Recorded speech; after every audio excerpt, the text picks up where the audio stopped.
Labas rytas visiems, šiltas, saulė šviečia, nuostabus rytas.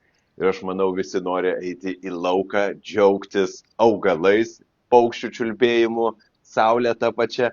Ir aš žiūrėjau, kad jo, šiandieną, rytoj bus karšta, antradienį jau šiaip, o trečiadienį toks žemyn, tarsi atvėsimas.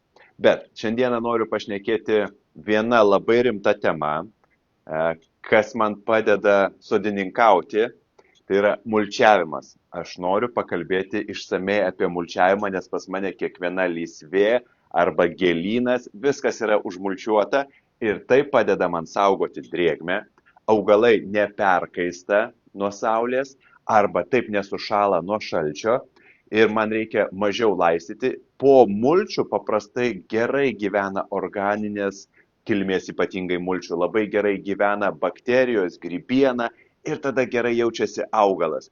Taip kad šiandieną mano tikslas jums parodyti kuo daugiau skirtingų mulčiavimo tipų ir paaiškinti, kur, kokį ir kada naudoju. Ir be abejo, mes nepamiršime, eidami pakalbėti ir apie darbus, kuriuos reikia dabar atlikti. Ir pačiam gale aš jums parodysiu, atskleisiu paslaptį, ką vakar pradėjau ir visą dieną dirbau ir aš labai džiaugiuosi. Būtinai parodysiu, ką padariau. Gerai, pats pirmas galbūt mulčiavimas ir tie, kas sekėte, tai matėte, mulčiavimas braškių arba pomidorų. Braškės buvo mulčiuotos mano paties nugenėtom obelų šakų mulčių, aš jį tiesiog susmulkinau. Ir dabar labai gerai matosi, man neleidžia braškiam pūti, jos gražiai guli ant mulčio, tikriausiai matosi, nėra piktžolių ir lysvę reikia mažiau prižiūrėti. Drėgmė gerai laikosi, tai yra organinės kilmės mulčas. Organinė tai tas, kas yra iš, vadinkime, augalų. Gali būti lapai, gali būti kompostinė žemė, žievė, spygliai, konkorėžiai. Su konkorėžiais truputėlį atsargiau, nes konkorėžiai, jeigu pririnksite tiesiog iš miško, tai jie atsidaro, išbarsto sėklytės ir paskui labai daug pradeda augti eglaičių, pušaičių, turite labai daug ir reikia ravėti. Bet konkorėžiai turi kitą privalumą, kad nuo konkorėžių galite pasakyti lis ar nelis tą dieną. Jeigu bus graži diena, konkorėžis išsiskleidžia vasarą ir matosi išeini į lauką, konkorėžis išsiskleidęs, skėčio neprireiks. Bet jeigu išlindot į lauką ir va taip susispaudęs, lis, pasiimkite konkorėžį, pasiimkite skėtį, jis tikrai prireiks. Kitas mulčiavimas, va čia pirmiausia šiltnamis, kur rodžiau, dariau, štai čia. Ar matosi, balti akmenėliai? Aš juos dėjau vien dėl to, kad būtų didesnis atspindys, daugiau atspindėtų į pomidorus. Pomidorai jau pradeda žydėti, kur jie, va, štai čia, tikiuosi matosi. Ir tikrai auga labai stipriai, labai gerai. Aš pamulčiuoju netgi augalus, kai sėju, aš pamulčiuoju ant sėklų. Va čia buvo užbertas vermikulitas, perlitas įdėtas į vidų, kartais netgi perlitų užmulčiuoju. Štai čia užmulčiuota, čia buvo dėta kompostinė žemė, užmulčiavau irgi savo maltais augalų liekanomis ir prilaiko drėgmę. Kraštus užsėjau, čia dygsta petražolė, ten toliau dygsta serenčiai, ten dygsta krapai, čia dygsta petražolės, bet čia jau mes turime keletą balandų, keletą piktžolyčių išlindusių, bet tai nieko baisaus. Ta prasme, kad čia viskas bus, atsiprašau, čia galima tiek pasiravėti, labai nedaug. Netgi mulčiuoju vazonus. Va, labai geras pavyzdys. Štai čia, matosi vazonas, matosi. Va, užmulčiavau akmenėliais. O čia buvau pasodinęs daug kardelių, jurgina per vidurį, bus graži kompozicija. Ir vazonus lygiai taip pat mulčiuoju, nes laistant tada netyška netyška žemės, neaptaškau žiedų ir tokie augalai būna švaresni, gražesni, mažiau serga, daugiau tik tai žydi. Arba susodinkite labai daug augalų. O čia pavasarį rodžiau, kaip sodinau ir kaip dabar viskas atrodo. Taip kad arba labai daug augalų, arba dar parodysiu irgi, kur daug augalų irgi geras mulčiavimo būdas. Štai čia mulčiavau. Čia bus tokia kaip gyvatvorė šioje vietoje. Dėjau kartoną. Va čia šone. Va čia nieko nedaryta. Čia nieko, žemė, nes čia dar reikės tvarkyti. O čia dėjau kartoną. Kartoną dedant būtinai nuimkite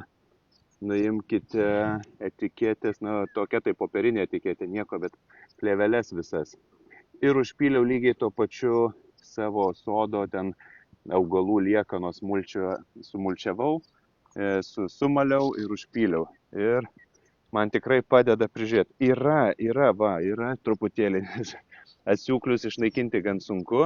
Jų šaknis labai stipriosios, net ir asfaltą kitą kartą pramuša. Bet vis tiek mažiau ravėjimo. O, labai gražiai. Šią kompoziciją rodžiau, kaip aš sodinau. Tai labai gražiai atrodo ši petunija kartu su žiognage maitai, su soruolė į korteno vazoną. Ir čia lygiai taip pat mulčiavau. Dėjau stambų gludintą mulčą. Ir tas padeda netyška ant lapų žemės, po lietaus stipraus laistant ir atrodo gražiai. Tai visa tai yra organinės kilmės mulčas. Tai akmenėlius, bet po apačia pirmas sluoksnis buvo 0,4 mm plautas žvyras. Čia dėta maždaug 5 cm atsijų, galėtume dėti netgi ir daugiau, iki 10 cm, o ant viršaus užpilta akmenėliai. Akmenėliai, kad nesusimaišytų su žeme, nežaliuotų, geriau saugotų, akmenėlių nedidelis sluoksnis, jau ten keli centimetrai tik tai, bet tai padeda nesudygti piktžolių sėklom, kurios tupi po žeme. Tupi ir laukia, kada pagerės, kada gaus saulės. Tai intensyviai tokios. Ir lygiai tą patį padariau čia. Kokoso plaušas labai gerai laiko drėgmę, neleidžia visiškai išplauti, nesvarbu, kad ir kiek bepiltum, jisai laiko labai gerai ir po apačia drėgmė laikosi gerai ir mikroflora visa jaučiasi gerai. Ir po kokių, jeigu aš palikčiau taip, tas kokosas po kokių 2 metų supūtų, suirtų tiesiog. Tai netgi įrenginėjant gėlyną, šlaitą, kur baisu, kad nubėgs viskas, nuplaus, įtieskite tokią medžiagą, ji prilaikys šlaitą, kol suaugs visi augalai. Pavyzdžiui, pas jūs status šlaitas ir jūs sodinate, nežinau, mėgsta pietinį šlaitą, žmonės mėgsta kadagius šliaužiančius susisodinti, ar ne? Arba kitus augalus. Tai jūs ištiesėt kokosą, susodinat augalus. Tas kokosas nuo piktžolių saugo bent 2 metus mažiausiai, o paskui lengvai suyra. Plus jūs galite užberti, pavyzdžiui, žievę natūralią ir tada viskas, kaip pasakyti, organiškai yra, augalai auga, o paskui, kai augalai suauga, jie patys nustelbia visas piktžolės. O, šiandienos vienas iš darbų, tai aš prieš 2 savaitės lygiai rodžiau kardelius, sodinau iki čia, dabar galvoju, užsodinsiu jau iki ten. Gal šiaip yra mintis dar pasilikti 2 paskutinės. Kardelius sodinu per kelis kartus, kas 2 savaitės panašiai. Čiun, tada turiu visą rudenį. Šita vieta buvo užmulčiuota kompostinė žeme. Lygiai tas pats padaryta čia. Matote, pelėžirniai susodinti. Ten yra kaip sėklų bankas. Ten visą laiką labai daug sėklų. Ir jas turime užkasti. Čia, dėl ko jūs matote žvyrį, nes aš barščiau sėklas, čia užsėjau amį. Taigi kompostinė žemė tikrai geras kaip mulčas. Jūs užkasat laukinės sėklas su maždaug 5-7 cm kompostinės žemės ir ta sėkla lieka, jinai nesudygsta. Tai jūs ramiai savo sodininkaujat, gaunasi, kad lysvė patrešta, sėklos laukinės užkastos ir viskas būna gerai. Tas pats variantas, sodas sauso tipo, kuriame aš naudojau acijas ir paprastus akmenėlius. Upelis gražiai teka. Vieną toj privesiu truputį per gėlyną, bet man galima. Štai taip atrodo dabar upelis, šiek tiek žaliuojantis. Vienas labai geras dalykas, galima užmulčiuoti augalais. Tai gali būti čiobreliai, nes jie sudaro kilimą, gali būti šilokai. Taip atrodo pušis su šilokų kilimu. Ir čia jau piktžolei prasimušti pakankamai sunku. Ir tas šilokas plinta po truputėlį į vieną, į kitą pusę ir gražiai užtraukia. Mato? Natūralios kilmės mulčiai tikrai padeda augalams žiemoti, vasaroti, augti, daugintis. Štai čia, šitam gėlyne, neskaitant to, kad aš prisodinau labai daug gėlių, čia per vidurį bus hortenzija, didžialapė, iš kraštų hakonė, tai čia viskas bus paslėpta. O štai čia matote vien kiaušininis česnakas. Ir jo bus labai labai daug. Viskas susipainioja, o po apačią aš buvau palikęs lapus, kriaušės lapus. Ten galbūt matosi, kriaušės lapai. Ant viršaus užpyliau žievės mulčio, kad vėjas nenupūstų to viso lapų neišpūstų. Kartais man pakapsto varnos arba kiti paukščiai, nes mėgsta ten ieškoti sliekų, nes sliekai dievina tokią vietą. Ten yra lapai, kurie yra pūva ir ant viršaus užberta mulčas, daug augalų. Ir čia viskas keičiasi labai greitai. Jau čia šitoj pusėje pietiniai hakonė jau didelė, tulpės jau nužydėjo, narcizai jau irgi nužydėjo, kad ir kokie gražus buvo, bet mulčiavimas tikrai gelbėjo. Rožynas mano. Visur mulčiavimas. O čia buvo daug mulčio. Ir tas mulčas dabar saugo nuo piktžolių ir nuo perkaitimo, nuo peršalimo.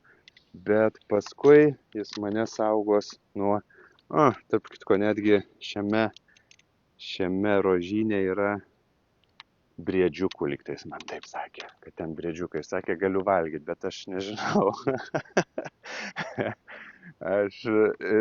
Natūralia mulčia yra normalu, kad pradeda dygti grybai, augti.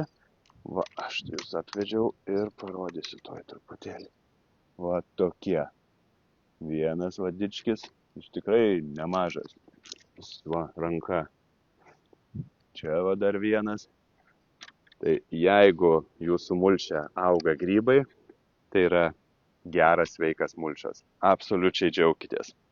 Viskas pas jūs gerai. Netgi kitą kartą, jeigu perkate pakuotę ir matote, kad ten tokie papelijus grybi tinklai, nesuprantat kas, mulčas yra geras ir viskas su juo tikrai gerai.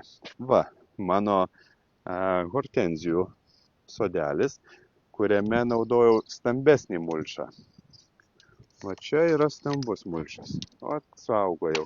Narcizai jau baigė žydėti, bet po apačią, čia gal geriausiai matosi, čia yra suolelio vieta būsimo, bet stambus mulčas tokiam stiliui labai gerai žiūrisi, kada yra kelmai, toksai griežtas arba dideli augalai, o jeigu smulkus augalai, tada reikėtų naudoti smulkų mulčą. Kada aš tiesiu ar netiesiu plėvelę, plėvelės geotekstilę, pavyzdžiui, arba juoda agro plėvelę, tiesiu tik tais po takais, ten, kur aš vaikštau. Tarp lysvei, tarp augalų kažkur, tai jeigu aš vaikščiosiu, aš įtiesiu geotekstilę, tada pilu mulčio, kad visas mulčas, nesvarbu akmenėliai ar pušies žievė, nesusimindžiotų į žemę ir nepataptų, kaip čia, žaliuojantis toksai ir netaip greitai pūtų. Tai tik tais ten, kur vaikštau. Esu uždėjęs irgi geotekstilės būtent po augalais, Taip, visada sakau, kad negalima, bet uždėjau ten, kur tuščia pieva kaimynų yra už tvoros ir labai eina garšva ir kiti augalai lenda labai pas mane. Tai ten uždėjau ir net palikau užlenktą į viršų geotekstilės fragmentą, kad tiesiog nelystų. Tai tokį pasidariau kaip barjerą geotekstilės. Geotekstilė, tarp kitko, dažnai naudoju DuPont, kuri yra tokia iš vienos pusės tamsiai ruda, iš kitos beveik juoda pusės. Tai kurią pusę jums reikia, tą naudojat, bet ji yra labai labai tvirta ir labai gerai. Taip kad rezumuojant, galim mulčiuoti žieve, lapais, organinės kilmės. Galim tiesiog užsodinti daug augalų ir pačia vienas iš tų augalų labai gerai. Rūgtis, kuri keliauja, šliaužia, viską užokupuoja. Yra keletas piktžolių, taip, bet labai labai nedaug. Va. O rūgtis paskui visą vasarą gražiai žydės. Bet augalų gausumas leidžia konkuruoti su piktžolėm ir nereikia tiek ravėti ir gėlynas atrodo gražiau. Taip kad daug sodinkite, per daug pasodinkite ir bus gražu. Ir dabar naujiena. Naujiena tai, kad aš vakar jau pradėjau savo projektą. Tai yra terasų ir balkonų projektas. Ačiū labai, man padėjo vaikai.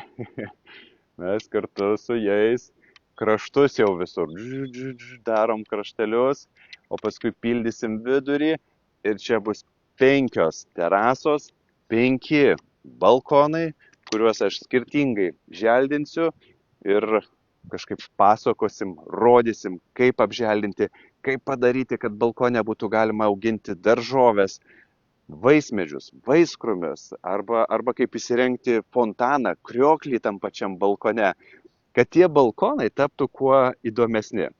Taip kad laukia 5 terasos, 5 balkonai ir viską skirtingai apželdinsiu. Nežinau, į ką vėliuosi, aš manau, kad bus labai sunku, bet vakar puikiai padirbėjom. Tikrai ačiū vaikams, ačiū ir Gediminui. Gediminas man paskolino įrankių, tai dabar greičiau viską perpjaunam, greičiau prisukam, greičiau padarom. Mediena yra gale sudėta, tai imam, pjaunam, sukam, darom.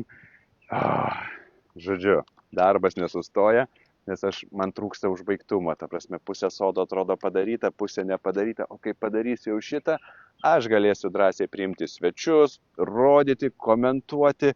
Jūs galėsite pasisemti idėjų, minčių, kas jums patinka, kokią gyvatvarę, kokį mulčią, kokį taką. Viską galėsite rasti vienoje vietoje pas mane, nors ir plotas nedidelis, bet aš pakviesiu į svečius ir galėsite drąsiai pasižiūrėti nuo šiltnamio, oranžerijų, lysvių iki pačių gražiausių dekoratyvių gėlynų, vejų, terasų, balkonų. Netgi jūsų draugas, kuris neturi didelio sklypo ir daržų, bet turi balkoną, jis vis tiek norės atvažiuoti čia ir pažiūrėti. Tai va, tiek šiandieną naujienų. Dirbu aš toliau. O jūs išeikite į lauką, būtinai pasidžiaukite, nes oras yra nuostabus ir tikrai gražu, viskas auga želia ir gražiai atrodo. Tarp kito, nepamirškite pažiūrėti laidos. Nors tai yra kartojimas, bet aš manau rasite visada gerų patarimų ir pasižiūrėkite, kas šį sekmadienį, ką rodom, kaip rodom, nes visą laidą tikrai atiduodu daug dūšios ir aš manau, kiekvienas rasite savo kažkokių patarimų. Viskas. Ačiū labai. Gražaus savaitgalio. Iki.